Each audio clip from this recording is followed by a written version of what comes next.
कराची और dumper mafia की लंबी कहानी। कराची ये शहर ख्वाबों का भी है और अंधेरों का भी।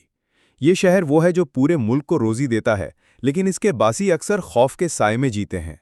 उन्हीं सायों में एक ताकतवर जाल बिछा हुआ है जिसे लोग डंपर माफिया के नाम से जानते हैं।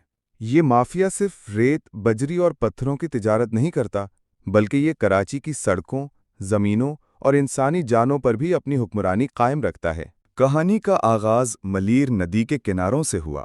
रात के अंधेरे में भारी मशीनें और डंपर निकलते और नदी की रेत को खोदकर टनों के हिसाब से ट्रकों में भरते।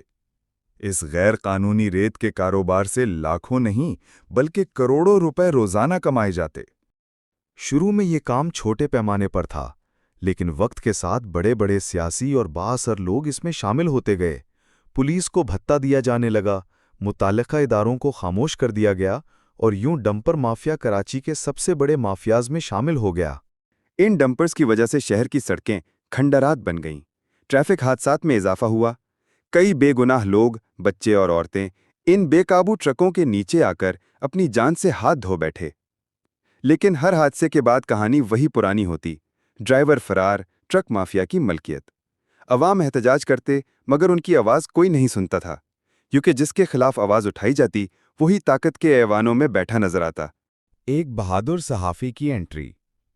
शहजाद, कराची का एक नौजवान और बेबाक सहाफ़ी, दिल ही दिल में ये अज़्म कर चुका था कि वो इस माफिया के खिलाफ सच सामने लाएगा।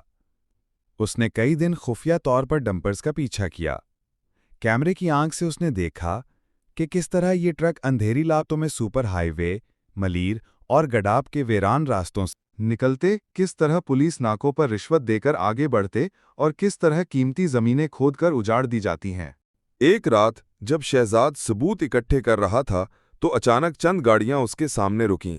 काली शीशों वाली लैंड क्रूजर से कुछ लोग निकले।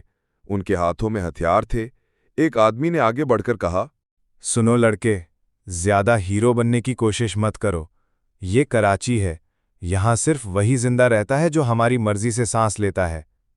शहजाद ने लरसते दिल के साथ जवाब दिया, मैं खामोश नहीं रह सकता। ये शहर हमारा है, तुम्हारा नहीं। वो लोग हंसे और एक डंपर की तरफ इशारा करके बोले, कल अगर तुम्हारी लाश किसी ट्रक के नीचे से मिली तो समझ लेना ये हमारी मर्जी थी। शहजाद डरा, लेकिन पीछे नहीं हटा। उसने सबूतों के साथ एक रिपोर्ट नशर की।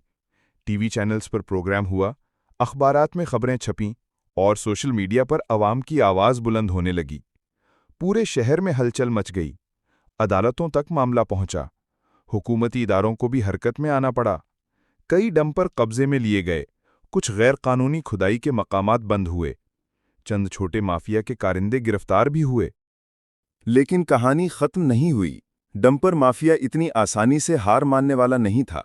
चंद दिन खामोश रहा, फिर नए नामों और नए रास्तों से दोबारा सरगर्म हो गया। अब वो मजीद मोहतात थे और मजीद खतरनाक भी। शहजाद आज भी अपनी जद्दोजहद जारी रखे हुए है। उसे पता है कि उसकी जान को खतरा है, लेकिन वो ये भी जानता है कि अगर वो खामोश हो गया तो कराची हमेशा के लिए उनके पंजे में जकड़ा रहेगा। शहर का सवाल। कराची के लोग आज भी यही सवाल करते हैं, क्या हुकूमत वाकई इतनी ताकतवर है कि इस माफिया को खत्म कर सके, या फिर ये डंपर हमेशा इसी तरह सड़कों पर लोगों की जानें लेते रहेंगे और मिट्टी के बदले खून बहता रहेगा। यह है कराची और डंपर माफिया की कहानी। एक ऐसी कहानी जिसका इख्तिताम अभी नहीं हुआ, बल्कि हर रात नए सिरे से शुरू होता है।